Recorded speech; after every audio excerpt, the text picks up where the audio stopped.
Chapter 3, Under Fire. Hopefully you're all having a great day. Remember to subscribe. France.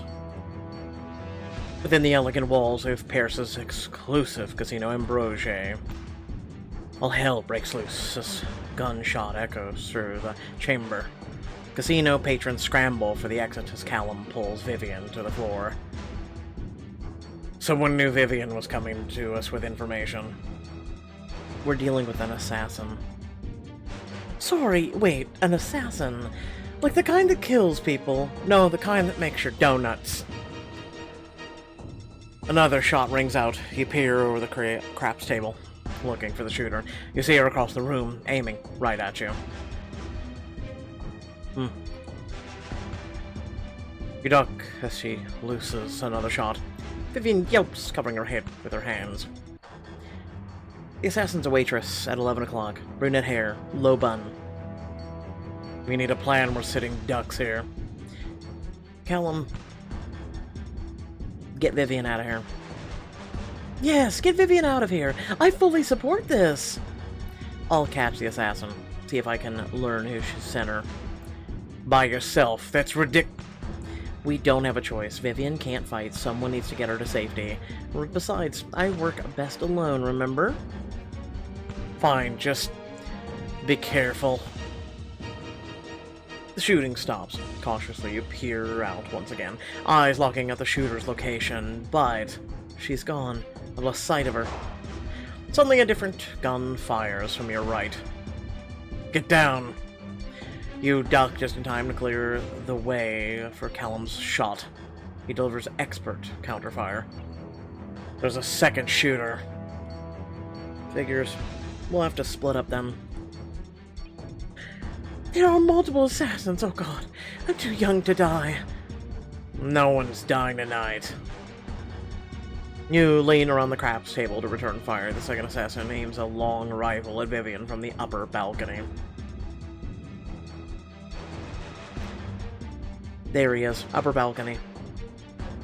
Seeing that you've noticed him, he darts through the stairs, slipping into the chaos of the fleeing patrons. We can't let him escape. And you can't let her die, either. Another shot ricochets off the craps table, cutting off your words. We can't chase him down until we deal with... The other assassin, the one with brown hair, I know. And don't forget the bun, you forgot that one too. Vivian startles as the assassin fires again. God, why did my conscience get the better of me? I should have stayed home. Everything's gonna be fine as soon as I take out that assassin. You ready your gun and peer over the table to see two waitresses through the thinning crowd. I mean, listen, the redhead's very menacing, but... You fire a warning shot near the head of the waitress you saw before. She ducks, snarling. Found you. Wow, your choices were so many. She leaps over the bar, fleeing for the stairs to the roof. Damn it, I'm headed after her. You need to leave. Wait, it's dangerous to go alone. Take this! I swear I've heard those lines somewhere before. Huh, if I'm dying tonight, at least I got to say that. Vivian pulls a sleek black glove out of her purse. It glows in her hand, sparks of electricity dancing between its fingers. You've got a power glove! What's it do? It's an electrical glove of my own design. I call it the crown jewel. Tasers, stun guns, keypad overrides, all things of the past. The crown jewel stores your kinetic energy inside its patented pendant capacitor. Then, when you're ready, zap! Unleash the Kraken! The assassin won't stand a chance against you if you use this thing. Provided it works. It's the best way to stun any mainframe, human, or electronic. I bet it'll come in handy. Get it? Handy? Haha, because you know glove. Ugh, because I'm a master of comedy. Of course I get it. Diamond choice. Hell hath no fury like an electric glove. Thanks, the crown jewel is just what I need. Awesome, you're the first person to test it in the field. Wait, first? See, told you. Well, I was going to use it on you tonight, but you didn't turn out to be evil, so yeah, it's your turn. She hands the glove over, and you slip it on. When you flex your fingers, a crackle of electricity runs through the nodes. Fits like a glove. But Vivian grins and Callum scoffs. Oh, the assassin. Go after her. No kiss for good luck? Oh, you're right. I don't need it. Callum looks at Vivian. Get ready to run for your life. With me. 3, 2, 1. Go. Callum and Vivian make a run to the front as you launch over the craps table and sprint to the door leading to the stairs. Damn it, locked. I'll kick the door in, shoot the lock, fry the keypad with my glove. Well, you know, we bought the damn thing. Might as well test it a little. You press the glove to the keypad and send out a small electrical pulse. The numbers on the screen go haywire as the door locks. Click open. Well, what do you know? I'll have to thank her later. You hurry up the stairs after the assassin and throw open the door to the roof. Stop. Ahead of you, the assassin turns, gun raised. Not another step. She cocks back the hammer of her gun. 2 can play that game. You aim your gun right back at her. The two of you stand in stalemate, facing down the other's barrel, unmoving. Come on now.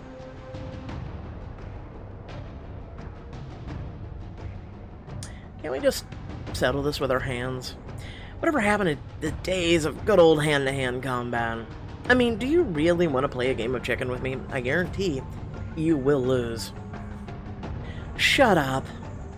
She charges you. Yes, finally your wishes of hand-to-hand combat come true, knocking the gun out of your hands. It skids to the other side of the roof. Oh, so you want to go for the hand-to-hand after all. You twist her wrist, and her gun clatters to the floor. No! Oh, not so brave without your gun, are you? Eyes flash, and she spins out of your grip. Her arm snakes out, aiming for your right side. I'm gonna dodge left. You sidestep to your left, easily avoiding the blow. It's like driving, you just go the other way. Nice try. You got lucky. Yeah. You spin and try to sweep the assassin's leg out from under her, but she jumps out of the way. Is that all you've got? Listen, honey, is that all you got? Trying to goad me. You're better off letting your fists do the talking. I talk with more than just my fists. She runs and parkours off the nearest wall, flying at you with a spinning kick. Grab her leg, roll out of the way, gut punch her. Grab her leg. You reach out to spin her by the leg, and as your hand connects with her calf, a spark of electricity jolts up her knee. She slams to the floor, and you flex your fingers with a smirk. Oh, I'm sorry, did I shock you? But just can't. She rolls her feet, leaning her weight onto her uninjured leg. You circle each other on the roof, each of you looking for an opening. Listen, she can't use one leg. You go over, you walk over, you get your gun, and you go bang bang. But the assassin is limping. Her steps sluggish as she tries to match your pace. Give up yet? You're slowing down. Shut up.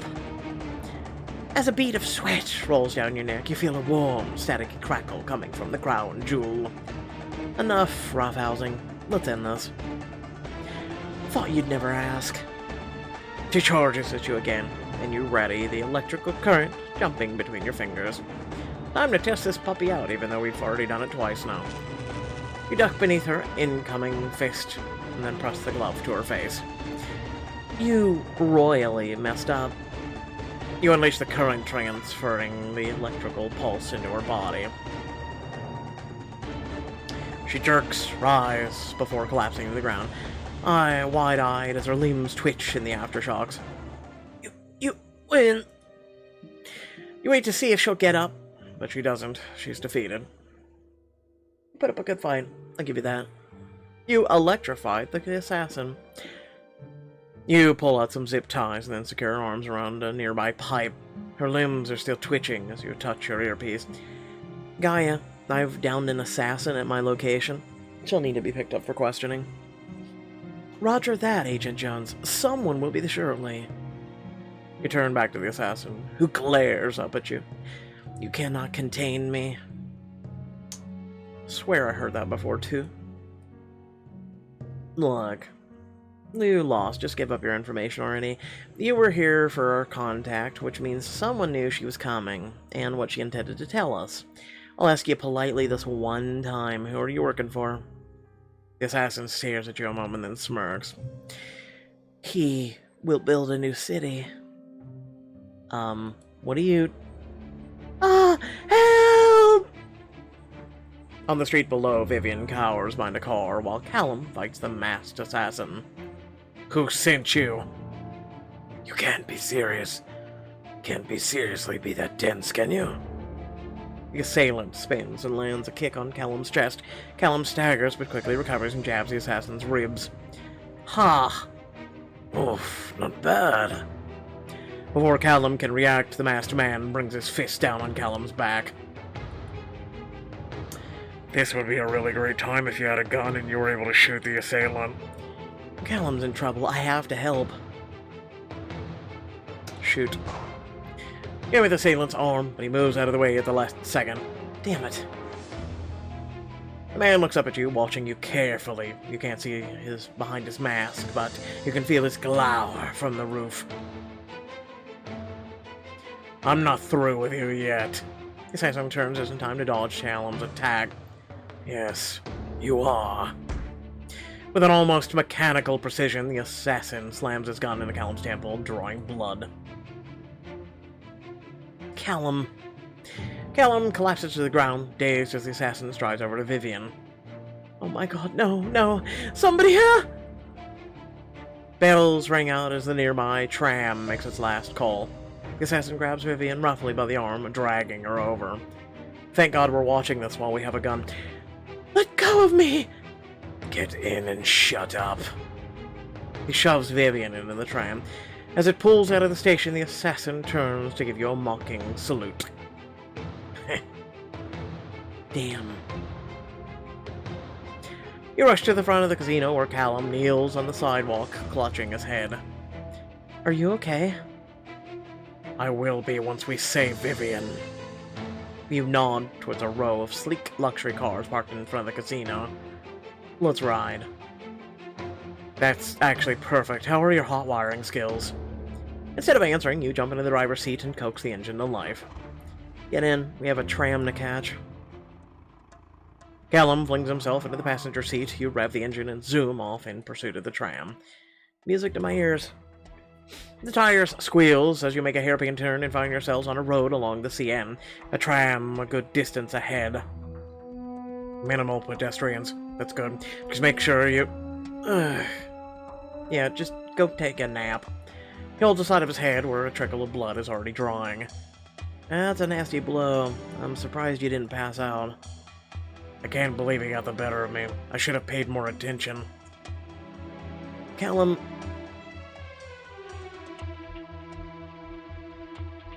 It could always teach you a few things. And what exactly is that supposed to mean? Anything you want it to. Giggity. You wink, Callum scoffs, rolling his eyes.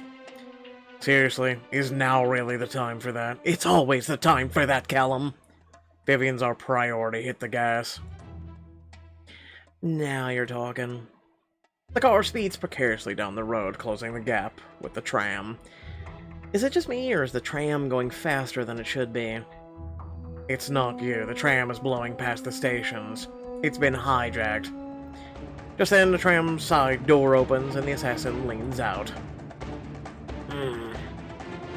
Callum reaches for his gun, but before he can shoot, the man throws Vivian out of the tram. No, no, no, no, no, no! Vivian hits the ground hard, tumbling to a stop in the middle of the road. Watch out! I'm gonna swerve. I was scared to hit any of the buttons. With a curse, you crank the wheel and turn the car sharply. What are you doing? The tires screech underneath you before the momentum rocks the car off balance. Ah! Vivian throws up her arms just as the car lands safely on its side before her. I'm alive! Oh my god, I'm alive! Well, see, in my mind, it was swerve around her and continue pursuing the assassin. That's how it played out in my mind. Welcome to video games. Phew. What the hell, Jones? Listen, Callum, shut up. How's your head? You're welcome we survived, right? You pry your way out of the ruined car as the tram speeds down the rails. He's getting away. Not for long. You pull out your gun and shoot the overhead tram line, severing the connection. Bingo. The tram squeals to a stop. The assassin jumps to the ground and sprints towards the CN. Oh, okay, I have a question. Wasn't the whole point you supposed to kill Vivian? She's still alive, you dummy. Callum hooks an arm around Vivian's waist and helps her stand glaring after the assailant. Go after Vivian. You nod and set off in quick pursuit. He's far ahead of you, cresting the bridge before you're halfway to him. Your gaze lands on a row of boats strung up together just below, leading to the other bank. Maybe it's time to take up boating. You drop into the closest boat, and effortlessly jump from one hull to the next. The man yells back through his mask as you gain on him. Give up already. You look to leap to the next boat, but it's too big a distance to jump. A tour boat paddles through the water, heading straight for you. Looks like I'll be joining the tour. I'll land on the deck. You leap for the boat, land firmly on the deck. The passengers look at you confused. Oui? Oh, so sorry. Please carry on without me. Merci beaucoup. Oui, oui. Every eye is on you as you leap to the adjacent boat and onto the bank. You follow the assassin into this part of the city, bustling with late-night activity. He turns back and sees you closing in. Damn it. Now, with nowhere left to turn, the assassin darts into the middle of a busy intersection. Stop! You take one step into the street when the light changes. Cars narrowly avoid crashing into you, horns blaring, drivers yelling at you. Across the street, you finally spot the assassin. He waves at you mockingly. Bye-bye. You scan for a break in the traffic, but then a truck barrels by, and he's gone. Callum, come in. I lost him. That's because he's probably on the truck. Defeated, your lungs smarting. You return to your safe house. Callum sits across from Vivian in the small room, inspecting her body for injuries. Does anything feel broken, sprained? No, just a few gnarly scrapes and bruises. Honestly, I got lucky. So, hijacked high-speed tram, thrown from it. Have you ever jumped out of a car going 20 miles an hour in little on 40? Yeah, no, you get more than scrapes and bruises. Which is exactly why I didn't want to get involved in all this stuff. I'm glad you did. Clearly someone really doesn't want GAIA to have this data. Well, we regret that you ended up in this position, Vivian. I mean, look at this. At least I'm not riddled full of bullets or like roadkill. But I need a moment or two to seven. Vivian, take all the time you need. Jones is right. You've been through a lot tonight. I imagine you're pretty shaken. Shaken is one way to put it, for sure. Vivian retreats to the adjoining room, leaving you and Callum alone. The two of you barely look at each other. So... Yes, well... Clearing your throat, you start to say something, but Callum beats you to it. I hope Vivian comes around. She's brilliant. Honestly, she's handling this very well. Yeah, if she can hack a GAIA phone, she'd be a pretty valuable asset. Another moment of silence passes, neither of you moving. The man I fought. Do you mean we fought? You chased, I fought. What's your sense of him? He's probably working with the hacker. Think about it. The way the tram blew past all the stops at breakneck speed. Highly suspicious. When I chased him, the lights changed for him, too. Almost as if they were influenced. I was thinking the same thing. The first assassin must have been the distraction. I've never heard of a hacker hiring assassins before. Just what kind of organization is this? The one that requires GAIA's resources to take down. Callum touches his head again with a barely suppressed wince. Let me take a look. He hesitates for a moment, then lowers his hand for you. You gently tilt his head to the side in order to inspect the small wound. I can stitch this up for you. I'll be fine, I've had worse. That's not saying much, given the whole Phantom career. You earn a small laugh from him. He grimaces again, his hand returning to the wound. What, you think Vivian's wounds deserve care and yours don't? I won't force you to interact with me any more than you have to. Aww, diamond choice. Let's go. I'm serious, he still looks like an usher.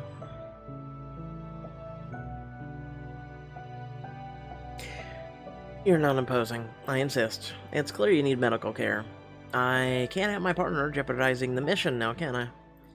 Right. You'd love an excuse not to need a partner. That isn't true. I wouldn't take any excuse. After all, the director would assign me a new one. I never turned down the company of a beautiful man. You've always had the chance to use you as bait. Oh no, I'm doing that one. You don't have to outrun the bear, just your partner. How do you know you can outpace me? Because I'm Elliot Jones. You'll never see me coming. He rolls his eyes, but you see the hint of a smile playing on his lips. Are you just gonna stand there mocking me, or are you actually gonna stitch me up? Why not both? You lead Callum to the attached bathroom. You rummage through the various cabinets until you finally discover first aid kit. He leans across the counter as you face his injured side. This doesn't look too bad, but we'll need to watch for signs of a concussion. I've had plenty of those before. I know what to look for. And you have now. You begin by cleaning up the dried blood on the side of his face. His skin warms as your fingertips skim his cheek.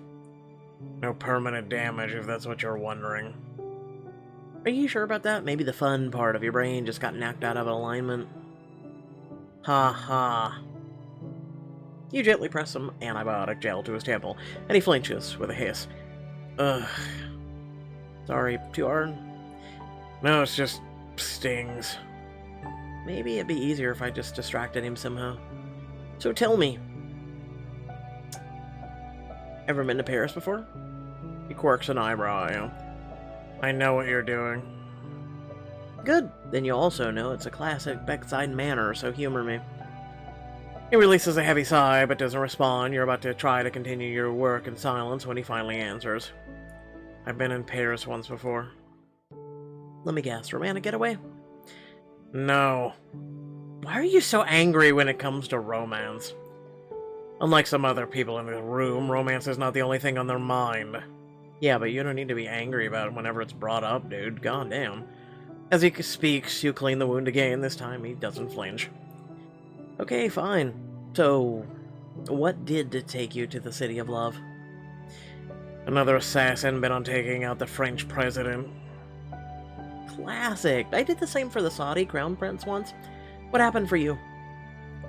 I stopped the assassin, naturally.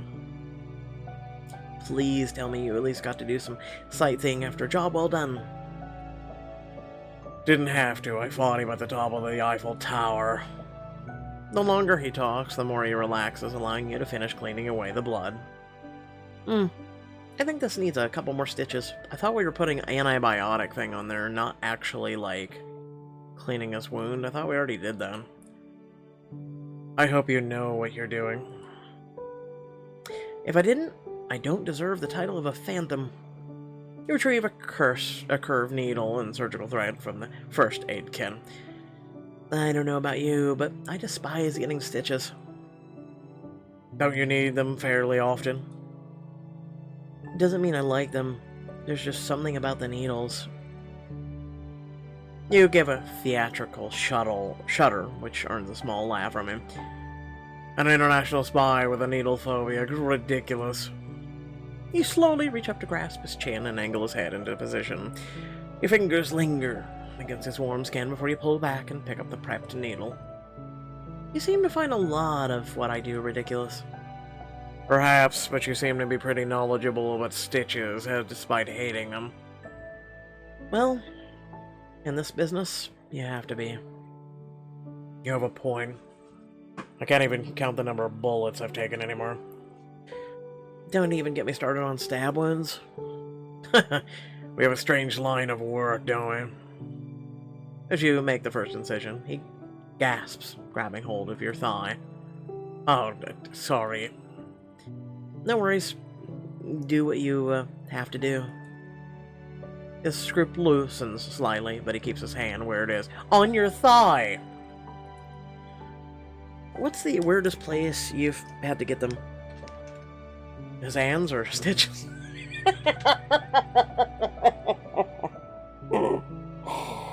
I just had to do my own, comedy. It's kind of an embarrassing tale. I think we've gotten close enough to swap those stories. I mean, look at us. It was at the bottom of my foot. I stepped on a shard of glass. Ouch. Very. All because I dropped a bottle of, cab. A bottle of what now? The poor wine. I hope you gave it a proper burial. Oh yes, complete with, downing a second bottle and everything. What about you? You must have tons of those stories. There's this time I was chasing a terrorist in England. The fight involved a helicopter. Were you flying it or fighting in it? A bit of both, actually. I managed to knock the target out and land the helicopter before he could crash it into St. Paul's Cathedral. Sounds like a normal day in the office, then. Yeah, I was absolutely starving afterward. Hadn't eaten all day, so I hobbled into a nearby Indian restaurant to get some korma. The owner saw the gash on my arm, but instead of kicking me out, he just sewed me up while I ate. I asked for his hand in marriage, but he was already taken. Is that really all it takes for you? Hey, he made a mean korma. You finish the last suture, tie it off neatly, and snip the thread. Viola, all patched up. He reaches up to touch the affected area and then turns to meet your gaze. It's feeling better already. You can't tell if it's the intensity in his eyes or the way he says your name, but that dries your mouth. Good. Then my mission's complete. He looks down at his suit and frowns. Damn it, I got blood on my jacket. Want me to order a room? Oh, never mind. Your mind stalls as you glance back at Callum as he begins to shed his clothing. I'll have GAIA deliver a fresh set in the morning. Right, yeah, of course. As he turns, you notice a long jacket scar running down between his shoulder blades.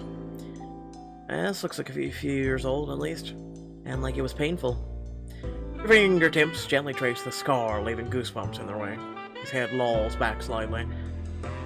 Thailand, it was a knife fight. It's my favorite scar, actually. I won. The knife fight. Do you have a favorite scar, that is? My favorite scar is from when I suffered a knife to the bicep in Scotland, took a bullet for the Canadian Prime Minister, escaped through a very tall window. Knife.